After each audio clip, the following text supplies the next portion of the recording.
Jésus lui dit, « Pourquoi m'appelles-tu bon? Il n'y a de bon que Dieu seul. Tu connais les commandements.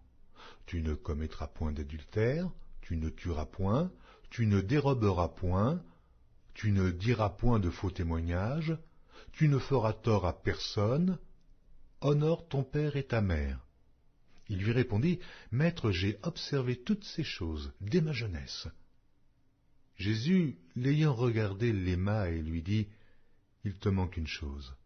Va, vends tout ce que tu as, donne-le aux pauvres, et tu auras un trésor dans le ciel, puis viens et suis-moi. » Mais, affligé de cette parole, cet homme s'en alla tout triste, car il avait de grands biens.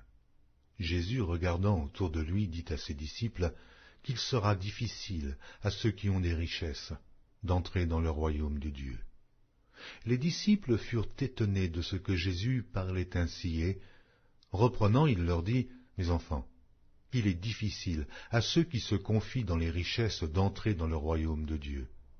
Il est plus facile à un chameau de passer par le trou d'une aiguille qu'à un riche d'entrer dans le royaume de Dieu. » Les disciples furent encore plus étonnés, et ils se dirent les uns aux autres, « Et qui peut être sauvé ?»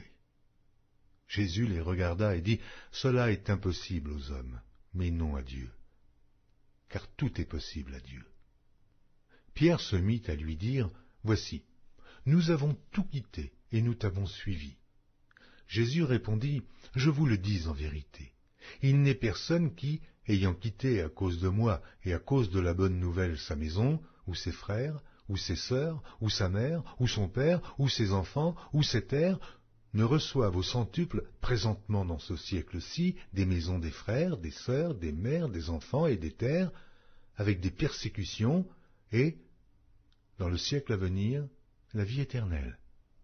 Plusieurs des premiers seront les derniers, et plusieurs des derniers seront les premiers. » Ils étaient en chemin pour monter à Jérusalem, et Jésus allait au-devant d'eux.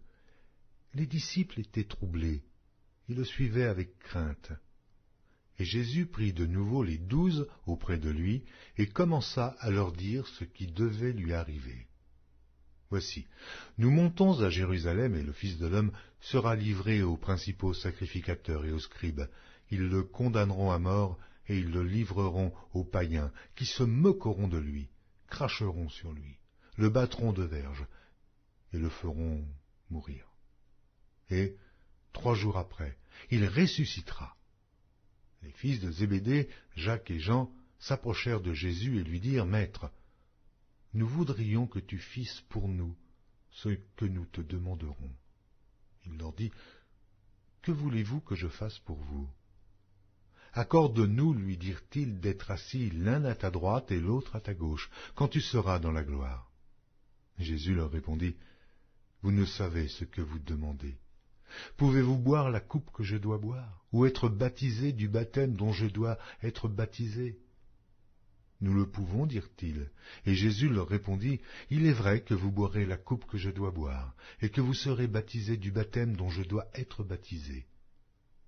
Mais pour ce qui est d'être assis à ma droite ou à ma gauche, cela ne dépend pas de moi, et ne sera donné qu'à ceux à qui cela est réservé. » Les 10, ayant entendu cela, commencèrent à s'indigner contre Jacques et Jean.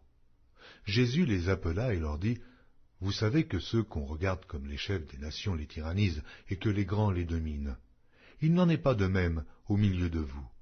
Mais quiconque veut être grand parmi vous, qu'il soit votre serviteur, et quiconque veut être le premier parmi vous, qu'il soit l'esclave de tous. Car le Fils de l'homme est venu, non pour être servi, mais pour servir et donner sa vie, comme la rançon de plusieurs. » Ils arrivèrent à Jéricho, et lorsque Jésus en sortit avec ses disciples et une assez grande foule, le fils de Timée, Bartimée, mendiant, aveugle, était assis au bord du chemin. Il entendit que c'était Jésus de Nazareth, et il se mit à crier, « Fils de David, Jésus, aie pitié de moi !» Plusieurs le reprenaient pour le faire taire, mais il criait beaucoup plus fort, « Fils de David, aie pitié de moi !» Jésus s'arrêta et dit, « Appelez-le. » Ils appelèrent l'aveugle en lui disant, « Prends courage, lève-toi, il t'appelle. » L'aveugle jeta son manteau et, se levant d'un bond, vint vers Jésus. Jésus, prenant la parole, lui dit « Que veux-tu que je fasse ?» « Rabouni, lui répondit l'aveugle, que je recouvre la vue. » Et Jésus lui dit « Va, ta foi t'a sauvé. » Aussitôt il recouvra la vue et suivit Jésus dans le chemin. Marc, chapitre 12. Jésus se mit ensuite à leur parler en parabole. Un homme planta une vigne. Il l'entoura d'une haie, creusa un pressoir et bâtit une tour. Puis il la ferma à des vignerons et quitta le pays. Au temps de la récolte, il envoya un serviteur vers les vignerons pour recevoir d'eux une part du produit de la vigne. S'étant saisis de lui, ils le battirent et le renvoyèrent à vide. Il envoya de nouveau vers eux un autre serviteur. Ils le frappèrent à la tête et l'outragèrent. Il en envoya un troisième qu'ils tuèrent, puis plusieurs autres qu'ils battirent ou tuèrent. Il avait encore un fils bien-aimé. Il l'envoya vers eux, le dernier, en disant « Ils auront du respect pour mon fils. » Mais ces vignerons dirent entre eux « Voici l'héritier, venez, tuons-le, et l'héritage sera à nous. » Et ils se saisirent de lui, le tuèrent et le jetèrent hors de la vigne. Maintenant, que fera le maître de la vigne? Il viendra, fera périr les vignerons et il donnera la vigne à d'autres. N'avez-vous pas lu cette parole de l'Écriture? La pierre qu'ont rejetée ceux qui bâtissaient est devenue la principale de l'angle. C'est par la volonté du Seigneur qu'elle l'est devenue. Et c'est un prodige à nos yeux? Ils cherchaient à se saisir de lui, mais ils craignaient la foule. Ils avaient compris que c'était pour eux que Jésus avait dit cette parabole, et ils le quittèrent et s'en allèrent. Ils envoyèrent auprès de Jésus quelques-uns des pharisiens et des hérodiens, afin de le surprendre par ses propres paroles. Et ils vinrent lui dire, « Maître, nous savons que tu es vrai, et que tu ne t'inquiètes de personne, car tu ne regardes pas l'apparence des hommes, et tu enseignes la voie de Dieu selon la vérité. Est-il permis ou non de payer le tribut à César? Devons-nous payer ou ne pas payer ?»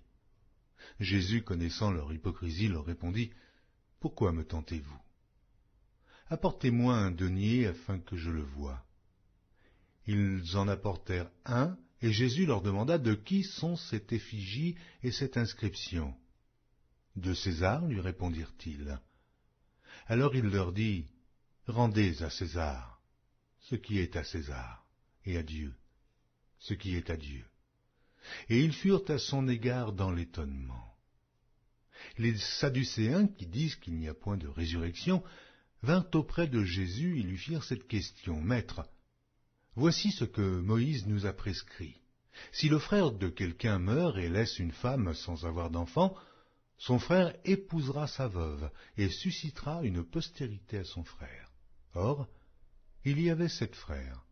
Le premier se maria et mourut sans laisser de postérité. Le second prit la veuve pour femme et mourut sans laisser de postérité. Et il en fut de même du troisième, et aucun des 7 ne laissa de postérité. Après eux tous, la femme mourut aussi. À la résurrection, duquel d'entre eux sera-t-elle la femme, car les 7 l'ont eue pour femme? Jésus leur répondit, « N'êtes-vous pas dans l'erreur parce que vous ne comprenez ni les Écritures, ni la puissance de Dieu? Car, à la résurrection des morts, les hommes ne prendront point de femmes, ni les femmes de mari, mais ils seront comme les anges dans les cieux. Pour ce qui est de la résurrection des morts, n'avez-vous pas lu dans le livre de Moïse ce que Dieu lui dit à propos du buisson? Je suis le Dieu d'Abraham, le Dieu d'Isaac et le Dieu de Jacob. Dieu n'est pas Dieu des morts, mais des vivants. Vous êtes grandement dans l'erreur. » Un des scribes, qui les avait entendus discuter, sachant que Jésus avait bien répondu aux Sadducéens, s'approcha et lui demanda, « Quel est le premier de tous les commandements ?» Jésus répondit, « Voici le premier. Écoute, Israël, Le Seigneur, notre Dieu, est l'unique Seigneur, et tu aimeras le Seigneur ton Dieu de tout ton cœur, de toute ton âme, de toute ta pensée et de toute ta force. Voici le second. Tu aimeras ton prochain comme toi-même. Il n'y a pas d'autre commandement plus grand que cela.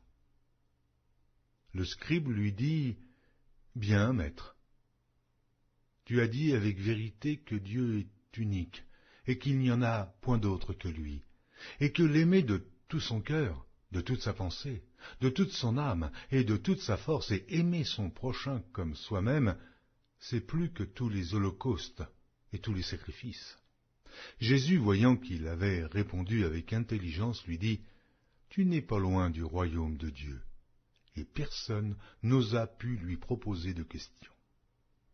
Jésus, continuant à enseigner dans le temple, dit, « Comment les scribes disent-ils que le Christ est fils de David ?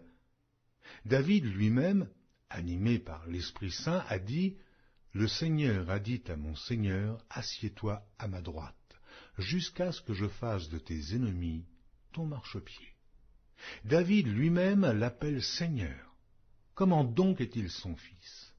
Et une grande foule l'écoutait avec plaisir. Il leur disait dans son enseignement, « Gardez-vous des scribes, qui aiment à se promener en robe longue et à être salués dans les places publiques, qui recherchent les premiers sièges dans les synagogues et les premières places dans les festins, qui dévorent les maisons des veuves et qui font pour l'apparence de longues prières. Ils seront jugés plus sévèrement. » Jésus, s'étant assis vis-à-vis du tronc, regardait comment la foule y mettait de l'argent. Plusieurs riches mettaient beaucoup. Il vint aussi une pauvre veuve. Elle y mit 2 petites pièces, faisant un quart de sou. Alors Jésus, ayant appelé ses disciples, leur dit, « Je vous le dis en vérité, cette pauvre veuve a donné plus qu'aucun de ceux qui ont mis dans le tronc, car tous ont mis de leur superflu. Mais elle a mis de son nécessaire, tout ce qu'elle possédait, tout ce qu'elle avait pour vivre. » Marc, chapitre 13. Lorsque Jésus sortit du temple, un de ses disciples lui dit, « Maître, regarde quelle pierre et quelle construction. » Jésus lui répondit, « Vois-tu ces grandes constructions ? Il ne restera pas pierre sur pierre qui ne soit renversée. » Il s'assit sur la montagne des Oliviers en face du temple, et Pierre, Jacques, Jean et André lui firent en particulier cette question. « Dis-nous quand cela arrivera-t-il, et à quel signe connaîtra-t-on que toutes ces choses vont s'accomplir ?» Jésus se mit alors à leur dire, « Prenez garde que personne ne vous séduise, car plusieurs viendront sous mon nom disant « C'est moi », et ils séduiront beaucoup de gens. Quand vous entendrez parler de guerre et de bruit de guerre, ne soyez pas troublés, car il faut que ces choses arrivent, mais ce ne sera pas encore la fin. Une nation s'élèvera contre une nation et un royaume contre un royaume. Il y aura des tremblements de terre en divers lieux, il y aura des famines. Ce ne sera que le commencement des douleurs. Prenez garde à vous-même. On vous livrera aux tribunaux, et vous serez battus de verges dans les synagogues. Vous comparaîtrez devant des gouverneurs et devant des rois à cause de moi, pour leur servir de témoignage. Il faut premièrement que la bonne nouvelle soit prêchée à toutes les nations. Quand on vous emmènera pour vous livrer, ne vous inquiétez pas d'avance de ce que vous aurez à dire, mais dites ce qui vous sera donné à l'heure même, car ce n'est pas vous qui parlerez, mais l'Esprit Saint. Le frère livrera son frère à la mort et le père son enfant. Les enfants se soulèveront contre leurs parents et les feront mourir. Vous serez haïs de tous à cause de mon nom, mais celui qui persévérera jusqu'à la fin sera sauvé. Lorsque vous verrez l'abomination de la désolation établie là où elle ne doit pas être, que celui qui lit fasse attention. Alors que ceux qui seront en Judée fuient dans les montagnes, que celui qui sera sur le toit ne descende pas et n'entre pas pour prendre quelque chose dans sa maison, et que celui qui sera dans les champs ne retourne pas en arrière pour prendre son manteau.